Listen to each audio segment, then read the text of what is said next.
Tanaman sawit yang bagus, baik, dan subur adalah harapan dari setiap petani.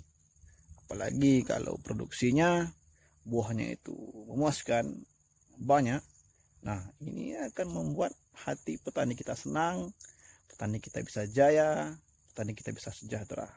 Nah, di sini selain dari segi pemupukan, ada syarat-syarat utama lainnya yang harus kita perhatikan agar buah sawit kita bisa banyak, agar sawit kita bisa berproduksi dengan maksimal.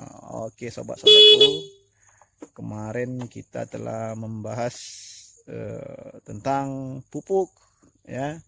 Ini adalah waktunya kita membahas tentang tanah.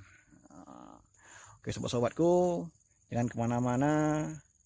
Sobat-sobatku, silakan subscribe dan tekan tanda loncengnya agar kita semakin semangat dalam mencari informasi fenomenal tentang tanaman sawit. Assalamualaikum warahmatullahi wabarakatuh. Apa kabar sobat-sobatku semua? Hidup petani. Ya, semoga sobat-sobatku sehat-sehat selalu serta dalam lindungan Allah yang Maha Kaya. Oke, sobat-sobatku, di dalam tanah ini ada yang namanya kapasitas pertukaran kation, ya. Kapasitas tukar kation. Oke. Jadi semakin tinggi kapasitas tukar kation kita, maka tanah kita akan subur. Ya. Kalau rendah kapasitas tukar kation tanah kita, berarti tanah kita malah tidak subur, ya. Jadi kalau kapasitas tukar kation tanah kita itu subur, tentunya tanaman kita akan lebih bagus, lebih baik, dan perkembangannya akan cepat, ya. Namun ada hal-hal yang membuat tanah kita itu tidak subur atau kapasitas tukar kation tanah kita itu rendah, ya. Tentunya ini akan membuat tanaman kita akan menjadi tidak subur, tidak baik, dan perkembangannya itu lambat. Oke, sobat-sobatku, di sini kita akan membahas hal-hal yang fenomenal yang tidak bisa sobat-sobatku dapatkan di channel lainnya, yang jarang dibahas oleh channel yang lainnya. Oke, sobat-sobatku, kita lanjutkan. Kapasitas tukar kation ini dipengaruhi oleh banyaknya jumlah jasad teknik atau bakteri di dalam tanah kita. Kapasitas tukar kation ini juga dipengaruhi oleh kondisi pH tanah kita. Kalau pH tanah kita itu tidak netral, alias masam atau dia alkalis, maka kapasitas tukar kation tanah kita atau bisa dibilang kesuburan tanah kita itu akan menjadi rusak. Nah, yang pertama itu adalah yang mempengaruhi kapasitas tukar kation tanah kita itu, atau kita singkat dia dengan KTK, ya.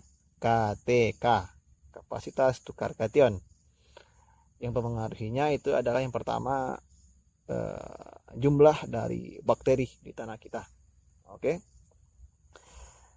Tentunya jumlah bakteri di tanah kita ini akan semakin hari akan semakin habis atau semakin berkurang bakteri tanah kita itu. Bakteri itu adalah fungsinya untuk sebagai penyubur tanah kita, ya.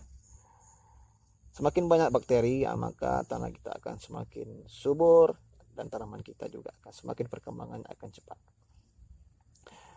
Seiringnya berjalannya waktu, semakin kita memupuk, semakin tanah kita pupuk dengan pupuk anorganik atau pupuk kimia, contohnya urea, TSP, KCl, apalagi urea ini, ya.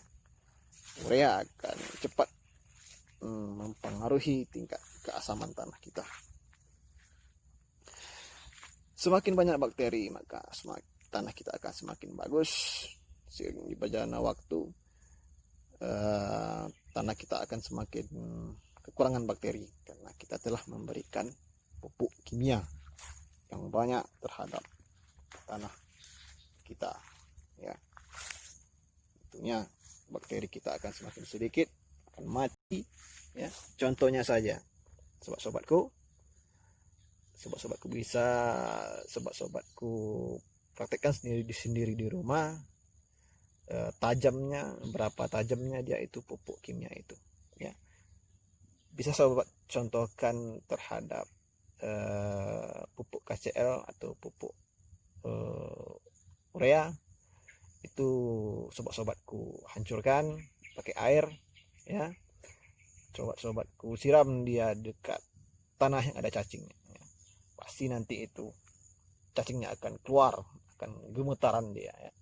Nah, makhluk yang sebesar cacing aja bisa dia mati atau kesakitan terhadap pupuk kimia itu, apalagi dia bakteri yang ukurannya sangat kecil, ya, mikro sangat kecil sekali, ya sobat-sobatku.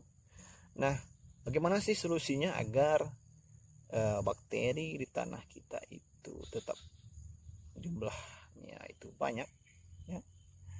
Nah, selain kita memberi pupuk kimia, kita juga harus memberikan pupuk organik, pupuk kompos terhadap tanah kita.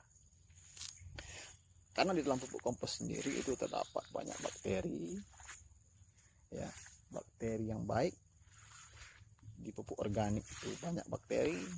Kita juga bisa contohnya kita memberikan ini semacam tangkos, ya, tanaman sawit kita. Ini adalah sarang-sarang dari bakteri kita, ya. Kalau dia sudah menjadi kompos, dia akan banyak bakteri di sini. Nah, bisa sobat nampak di sini. Nah, ini adalah akar tanaman sawit, ya. Nah, di sini nampaknya tangkos ini sendiri sudah mengalami pelapukan, ya. Ini sudah mudah dihancurkan. Nah, sudah lapuk dia. Nah, ini akar sawitnya. Tentunya ini sudah memberikan manfaat yang baik. Pupuk organik kompos ini sudah memberikan manfaat yang baik terhadap tanaman sawit ini sendiri. Oke sobat-sobatku, ini yang pertama, yaitu yang mempengaruhi KTK tanah kita itu tadi. Yang pertama adalah jumlah jasad renik atau mikroba, ya, di dalam tanah kita. Yang kedua yaitu keasaman tanah kita. Oke sobat-sobatku, masam tanah kita itu akan mempengaruhi KTK tanah.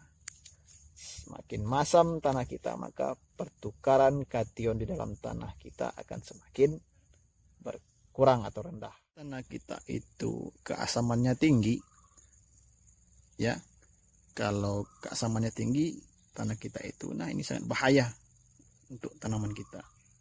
Yang pertama bahayanya apa? Yang pertama, jika kita memberikan pupuk yang unsur fosfornya tinggi atau TSP atau SP36, ya, ini akan diikat oleh Fe atau Al, ya, besi atau aluminium, ya. Dia akan diikat oleh unsur mikro, ya. Nah, ini akan merugikan kita tentunya. Walaupun seberapa banyak kita memberikan pupuk TSP terhadap tanaman sawit kita, dalam kondisi tanah kita itu masam, ini akan sia-sia saja, karena tanah kita tidak mendukung untuk melakukan penyerapan unsur hara terhadap tanaman sawit kita, ya. Karena tanah kita masih mengikat unsur TSP tadi, ya. Dia masih terikat oleh Fe dan Al, besi atau aluminium, ya, sobat-sobatku. Nah, yang kedua yaitu kalau tanah kita itu masam, ya, dia akan menyebabkan perkembangan unsur-unsur mikro yang ada dalam tanah kita itu semakin banyak, ya, semakin meningkat unsur mikro di dalam tanah. Mikro contohnya seperti Al, aluminium, besi, dan mangan, ya. Sementara unsur mikro itu hanya dibutuhkan tanaman kita dalam jumlah sedikit, sobat-sobatku, ya, dalam jumlah sedikit hanya diperlukan ke tanaman kita. Tentunya kalau unsur mikro dalam tanah kita itu banyak, ini akan menjadi toksit, racun bagi tanaman kita.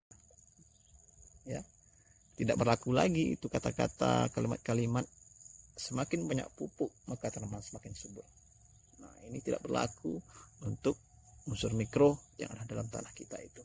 Dia akan menjadi racun di dalam tanah kita itu kalau seandainya tanah kita itu masam, unsur mikronya semakin meningkat, dia akan menjadi racun bagi tanaman kita.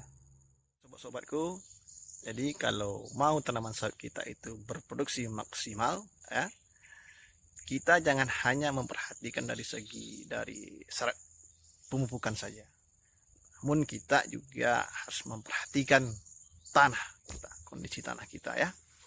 Jadi kesimpulannya adalah semakin tinggi kapasitas tukar kation tanah kita, maka tanah kita akan cepat menyerap unsur hara dan melepaskannya untuk diserap oleh akar tanaman sawit kita.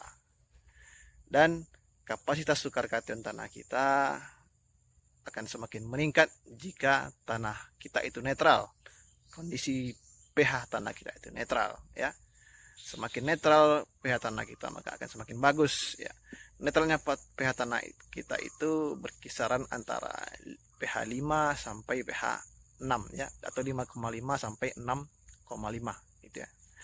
Oke, sobat-sobatku semua, silakan sobat-sobat subscribe dan tekan tanda loncengnya, ya, agar setiap informasi yang sobat-sobat semua dengan menekan tanda lonceng bisa sobat-sobat ketahui. Oke, sampai di sini dulu sobat-sobatku informasi yang tentang tanaman sawit yang sangat fenomenal sobat-sobat bisa dapatkan di sini. Oke, sobat-sobatku, mohon maaf atas semua kesalahan kata, hanya manusia biasa. Wassalamualaikum warahmatullahi wabarakatuh.